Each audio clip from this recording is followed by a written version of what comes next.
ఆయన సన్నిధిని కాపాడుకోవాలి. ఆయన ప్రభావం మన చుట్టూ ఉన్న ప్రజల్ని తాకాలంటే ఆయన మన యందు అభ్యంతరపడే వాటిని విసర్జించాలి, వాటి మీద యుద్ధం ప్రకటించాలి, పోరాడాలి. దేవుని శక్తిని నిరంతరం అడిగి పొందుకుంటూ ఉండాలి. అడగండి దేవుడిని. మన సొంత బలం చాలదో, పరిశుద్ధాత్మ బలం కావాల్సిందే. నరపుత్రుడా, నేను నీతో మాట్లాడాలి, నీవు చక్కగా నిలవబడు, నేను నీతో మాట్లాడవలెను. దేవుడు సెలవిచ్చాడు. నిలవటానికి ట్రై చేశాడు హెజ్కేలు, వల్లగాల. అప్పుడేమన్నాడు? ఆత్మ నాలోనికి వచ్చి నన్ను నిలువబెట్టెను.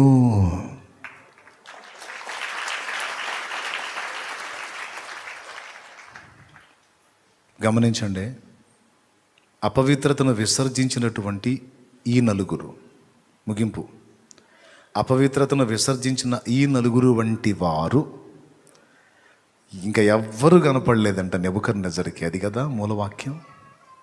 ఏంటి వీళ్ళ స్పెషల్ అంటే, వీళ్ళు దేవుని కోసం అపవిత్రతకు దూరంగా ప్రత్యేకంగా ఉండాలని వాళ్ళు ఆశపడి ప్రయత్నిస్తే దేవుడు వాళ్ళను ఆశీర్వదించి రాజు కనులకు సైతం వాళ్ళు ప్రత్యేకంగా కనబడేటట్టు దేవుడు చూపించాడు వాళ్ళని. దేవుని కొరకు ప్రత్యేకమైన జీవితాన్ని కలిగి ఉండడానికి నువ్వు కృషి చేస్తే నీ లైఫ్ని కూడా దేవుడు జనానికి ప్రత్యేకంగానే చూపిస్తాడు. నువ్వు మూలను దాక్కున్నా సరే, నువ్వు ఎవరికి కనపడకుండా దాక్కున్నా సరే నిన్ను తీసుకొచ్చి చూపిస్తాడు ఆయన, అంతే స్పెషల్గా. ఎప్పటివాడు? ఇప్పుడు చెప్పిన శామ్యుయల్ మోరిస్ ఎప్పటివాడు? చాలా సంవత్సరాలు అయిపోయింది ఆయన వెళ్ళిపోయి కూడా. కానీ ఆ జీవితాన్ని ఇంకా దేవుడు చూసారా, ప్రత్యేకంగానే చూపిస్తున్నాడు అందరికీ. దేవుని కొరకు ప్రత్యేకింపబడిన జీవితము విలువాది.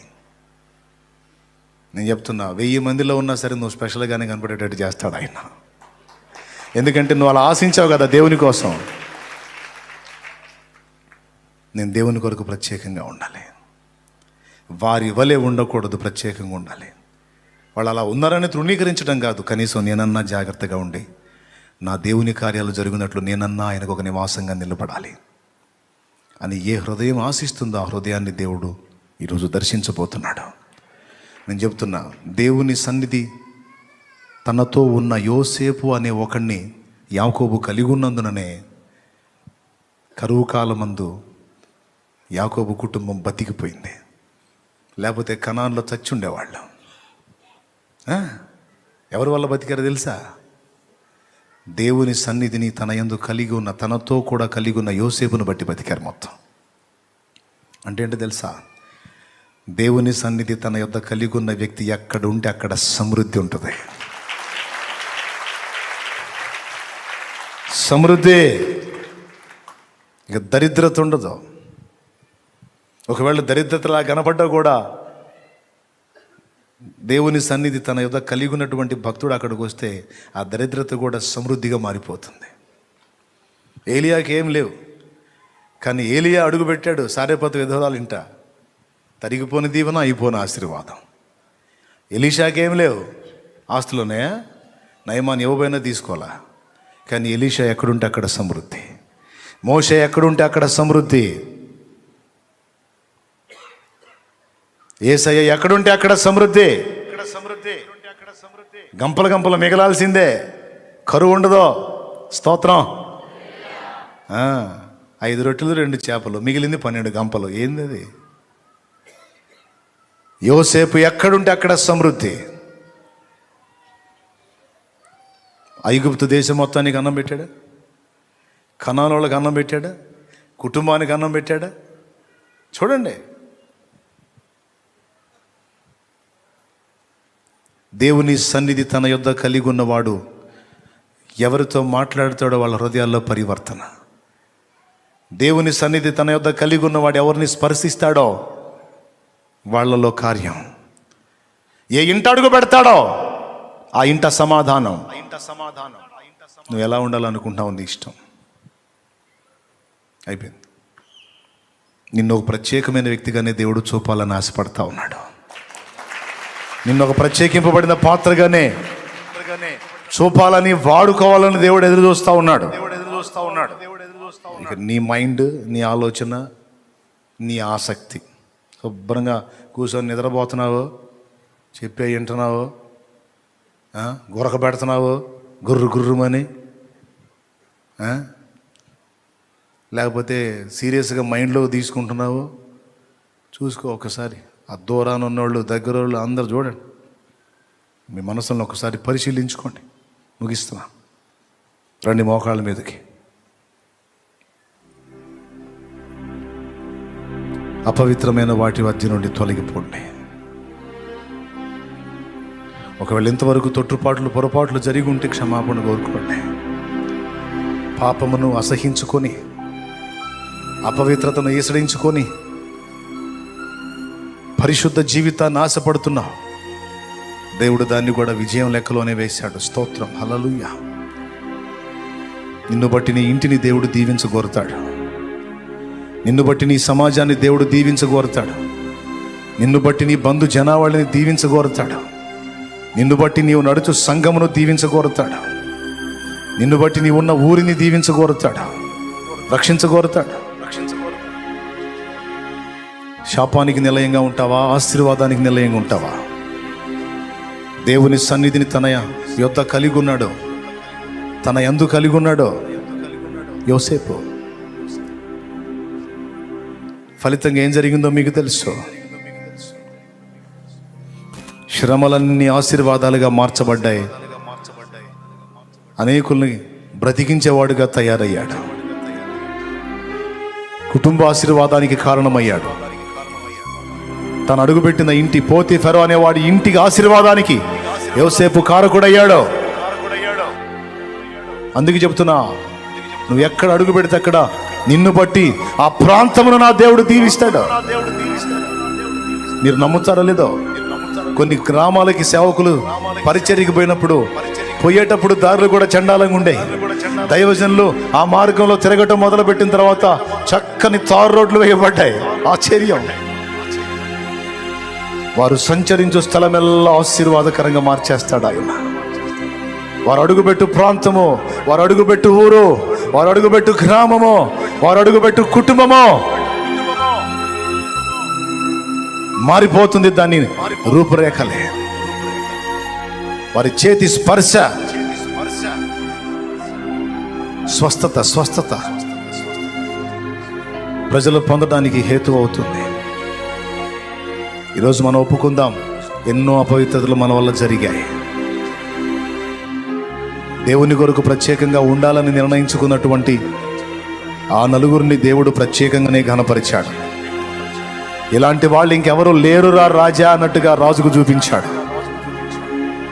ఈరోజు నీవు దేవుని కొరకు ప్రత్యేకంగా ఉండని ఇష్టపడినట్లయితే నిన్ను కూడా ప్రత్యేకంగా ఎత్తిపట్టాలని దేవుడు ఆశిస్తున్నాడు. దేశము యొక్క ఉన్నత స్థలముల మీదికి నిన్ను ఎక్కించేదను అని ఆయన మాట్లాడుతున్నాడు. నీవు తలగా ఉండవు కానీ తోకగా ఉండవు అని ఆయన మాట్లాడుతున్నాడు. అనేకులకు నిన్ను ఆశీర్వాద కారణముగా చేసేదను అని ఆయన మాట్లాడుతున్నాడు. ప్రతిష్ట కలిగిన జీవితం, ప్రత్యేకింపబడిన జీవితం. ఇంతవరకు జరిగిన అపవిత్రతలు వదిలేసాయి. తెలిసి తెలియని తప్పులు, పొరపాట్లు, లోపాలు ఒప్పుకో, క్షమాపణ కోరు. తెలుసో తెలియకో జరిగింది, నువ్వు ఇష్టపడలేదు, నువ్వు కావాలని చేయలేదు. నీ శరీర తత్వాన్ని బట్టి బలహీనపడ్డావు. అయినా దాని విషయంలో నువ్వు ఏడ్చావు, దుఃఖపడ్డావు, సిగ్గుపడ్డావు, వేదన పడ్డావు. అది జ్ఞాపకం వచ్చినప్పుడల్లా దుఃఖం. దేవుడు దాన్ని కూడా క్షమించున్నాడు. నేను కడిగి వేశాను, ఇంక మళ్ళా ఆ విషయంలో నువ్వు వేదన పడొద్దని దేవుడు మాట్లాడి ఉన్నాడు. ఈరోజు నిన్ను నూతన పరుస్తున్నాడు ఆయన. క్రొత్త తైలముతో నిన్ను ప్రోక్షిస్తున్నాడు. పాతదైన పులిపిండి నీలో నుండి తొలగిస్తా ఉన్నాడు. ఈరోజు నూతన పరుస్తున్నాడు. నిలువెల్ల నిన్ను మరలా తన రక్తముతో కడుగుతున్నాడు. నా సోదరుడు, ఆ సోదరి, మళ్ళొక్కసారి నీ పైన తన రక్తధారలు ప్రవహిస్తున్నాయి. యేసు రక్తము మళ్ళొక్కసారి నీ పాపములన్నిటినీ కడుగునట్లుగా నీ మీదికే ప్రవహించి వస్తుంది.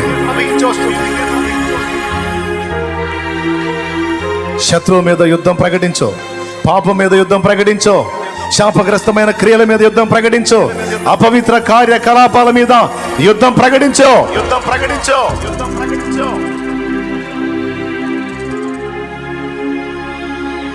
పరిశుద్ధుడైన దేవుని సంబంధుల ఆయన వాక్యమును అక్షయ బీజమునకు పుట్టింపబడిన వారు పవిత్రతను ఇష్టపడతా. హల్లెలూయా, హల్లెలూయా.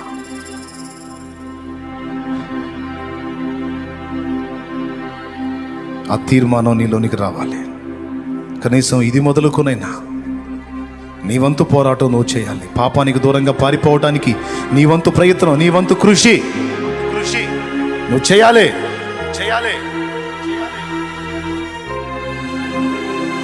జాగ్రత్త పడు. చాలా చేయాలి దేవుడు నీ ద్వారా, చాలా చేయాలి అని అంటున్నాడు ఆయన. చాలా ఆలోచనలున్నాయి నీ పట్ల ప్రభుకే, చాలా ఉద్దేశాలున్నాయి నీ పట్ల ప్రభుకే. నీలో ఆయన నివసించాలనుకుంటున్నాడు, నీతో సంచరించాలనుకుంటున్నాడు. ప్రభువా నీకు స్తోత్రం అని స్వాగతించు ప్రభువుని. దేశం యొక్క ఉన్నత స్థలముల మీదికి నిన్ను ఎక్కించాలని ఆశ కలిగి ఉన్నాడు ఆయన. భూదిగంతముల వరకు నిన్ను తీసుకెళ్లి వాడుకోవాలని కోరుకుంటున్నాడు ఆయన. హల్లెలూయా, హల్లెలూయా, హల్లెలూయా, హల్లెలూయా. నిన్ను నూతన పరిచి, నిన్ను స్వస్థపరిచి, క్రొత్త శక్తితో నిన్ను నింపి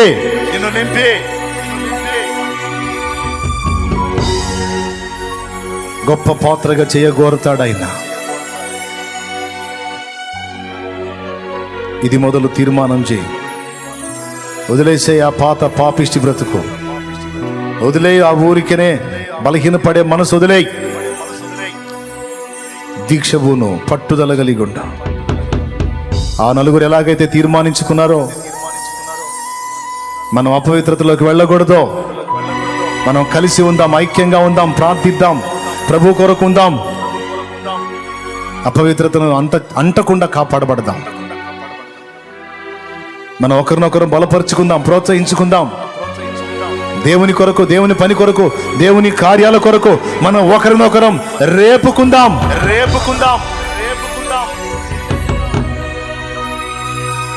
కయ్యానికి రేపుకోవటం కాదు, కామానికి రేపుకోవటం కాదు, దురాశలకు రేపుకోవటం కాదు, శరీరేచ్ఛలకు రేపుకోవటం కాదు, తుచ్చమైన అభిలాషలకు రేపుకోవటం కాదు. దేవుని కొరకు, దేవుని చిత్తము కొరకు, దేవుని మహిమ కొరకు రేపుకుందాం, ఒకరినొకరం ప్రోత్సహించుకుందాం అని ఎవరికి వాళ్ళే తమ తోటి వారితో మాట్లాడుకొని పవిత్రులు కావాలని దేవుడు కోరుకుంటున్నాడు. నీ సాటి వారితో మాట్లాడుకో. దానియేలు మిగిలిన వారితో మాట్లాడినట్టు నువ్వు మాట్లాడు. మనం ఇలా ఉందాం, ఇలా చేద్దాం, ఇక నుంచి ఇలా చేద్దాం. ప్రభు కొరకు బలమైన కార్యాలకు పూనుకుందాం. సోదరి నీ తోటి వారికి చెప్పు, సోదరుడా నీ తోటి వారికి చెప్పు, కలిసి పోరాడండి. బబులోనులో ఉన్న ఒక చిన్న గుంపు, బబులోనులో ఉన్న ఒక చిన్న సంఘము, నలుగురే సభ్యులు కలిగిన సంఘం బబులోను మొత్తాన్ని యెహోవాయే దేవుడని సాష్టాంగ పడేటట్టు చేసింది సోదరా. బబులోనులో ఉన్న ఒక చిన్న సంఘం బబులోను మొత్తాన్ని ప్రభు కొరకు సాగిల పడేటట్టు చేసింది సోదరి. ప్రార్థన. నిర్దోషమైనది, నిష్కళంకమైనది, నిర్దోషమైనది, నిష్కళంకమైనది, మనుషులలో ఆ దూతలలో లేనిది, మనుషులతో ఆ దూతలతో కానే కాదది. యేసు రక్తము, పరిశుద్ధ రక్తము, యేసు రక్తము, అది దైవ రక్తము, యేసు రక్తము, పరిశుద్ధ రక్తము యేసు రక్తము అది దైవ రక్తము యేసు రక్తము అది దైవ రక్తము యేసు రక్తము అది దైవ రక్తము నిర్దోషమైనది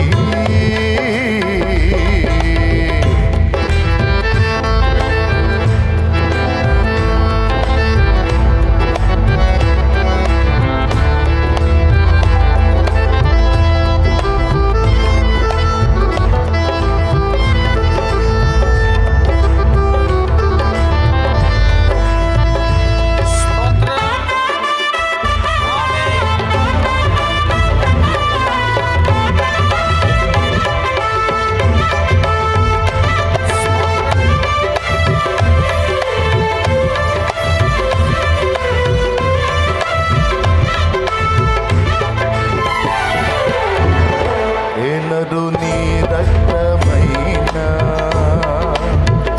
పాపములను కడుగగలదా ఏనరు నీ రక్తమైన శాపములను పాపగలదా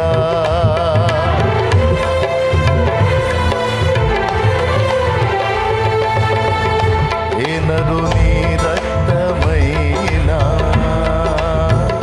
పాపములను కడుగగలదా ఏనరు నీ రక్తమైన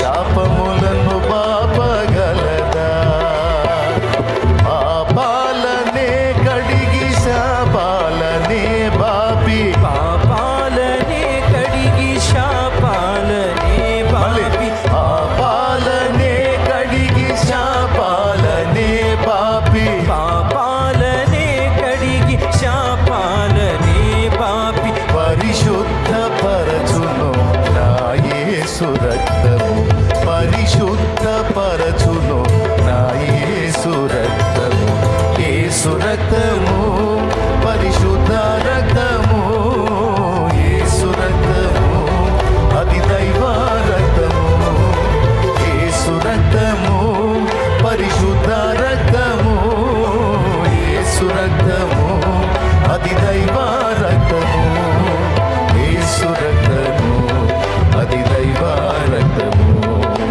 యేసు రక్తము అది దైవ రక్తము నిర్దోషమైనది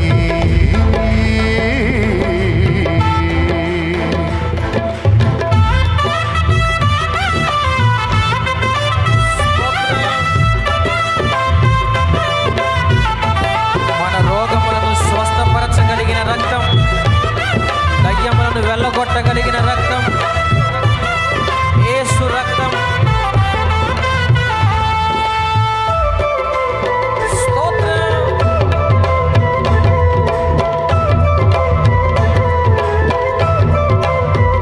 ఆమేన్. చప్పట్లు కొడుతూ అందరూ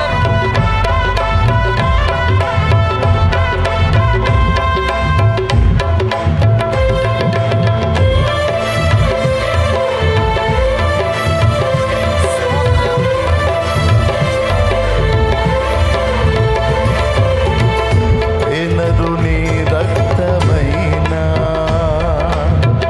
రోగములను స్వస్థపరచేనా ఏనరు నీ రక్తమైన దయ్యములను పారద్రోలేనా ఏనరు నీ రక్తమైన రోగములను స్వస్థపరచేనా ఏనరు నీ రక్తమైన దయ్యములను పారద్రోలేనా రోగాలపై జయము దయ్యాలకే భయము రోగాలపై జయము దయ్యాలకే భయము రోగాలపై జయము దయ్యాలకే భయము రోగాలపై జయము దయ్యాలకే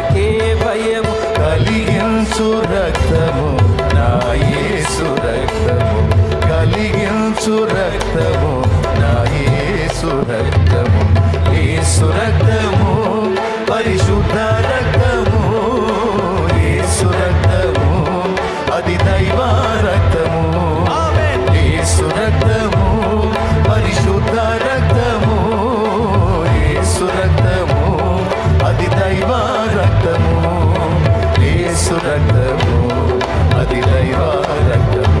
పడదాం. యేసు రక్తము అది దైవ రక్తము మైనది ఏనరు నీ రక్తమైనా మన సాక్షిని శుద్ధి చేసేనా. ఏనరు నీ రక్తమైనా మన బుద్ధిని మార్చగలిగేనా. ఏనరు నీ రక్తమైనా మన సాక్షిని శుద్ధి చేసేనా అవును. ఏనరు నీ రక్తమైనా మన బుద్ధిని మార్చగలిగేనా. మన సాక్షికే శుద్ధి, మన బ్రతుకులో బుద్ధి. మన సాక్షికే శుద్ధి మన బ్రతుకులో బుద్ధి. మన సాక్షికే శుద్ధి, మన బ్రతుకులో బుద్ధి. మన సాక్షికే శుద్ధి మన బ్రతుకులో బుద్ధి కలిగించు రక్తము, నా యేసు రక్తము కలిగించు రక్తము, నా యేసు రక్తము యేసు రక్తము, పరిశుద్ధ రక్తము యేసు రక్తము, అది దైవ రక్తము. ఆమేన్. యేసు రక్తము పరిశుద్ధ రక్తము యేసు రక్తము అది దైవ రక్తము యేసు రక్తము అది దైవ రక్తము యేసు రక్తము, అది దైవ రక్తము యేసు రక్తము, పరిశుద్ధ రక్తము, యేసు రక్తము, అది దైవ రక్తము యేసు రక్తము పరిశుద్ధ రక్తము యేసు రక్తము అది దైవ రక్తము యేసు రక్తము, అది దైవ రక్తము యేసు రక్తము. అది దైవ రక్తము ఆరాధన స్తుతి ఆరాధన, ఆరాధన స్తుతి ఆరాధన, ఆరాధన స్తుతి ఆరాధన, ఆరాధన స్తుతి ఆరాధన, ఆరాధన స్తుతి ఆరాధన, ఆరాధన స్తుతి ఆరాధన, ఆరాధన స్తుతి ఆరాధన, ఆరాధన స్తుతి ఆరాధన. నా పరలోక తండ్రికి స్తుతి ఆరాధన, ఆరాధన స్తుతి ఆరాధన, ఆరాధన స్తుతి ఆరాధన, ఆరాధన స్తుతి ఆరాధన, ఆరాధన స్తుతి ఆరాధన, ఆరాధన స్తుతి ఆరాధన, ఆరాధన స్తుతి ఆరాధన, ఆరాధన. స్తుతి స్తుతి స్తుతి స్తుతి స్తుతి ఆరాధన,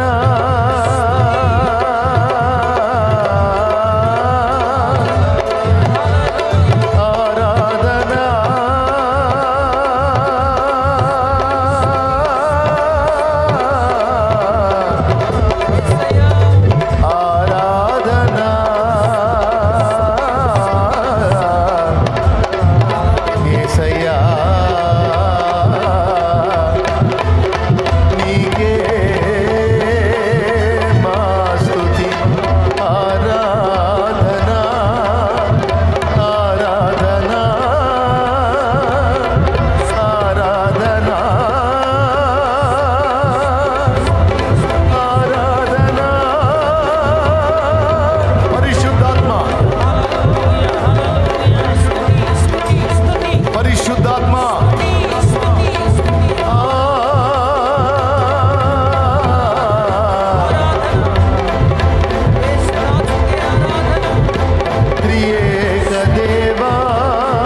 నామములో గొప్ప విడుదల, గొప్ప ఆదరణ, గొప్ప స్వస్థత, గొప్ప సమాధానం, గొప్ప జీవం యేసు నామములో, యేసు నామములో, యేసు నామములో కలుగునుగాక.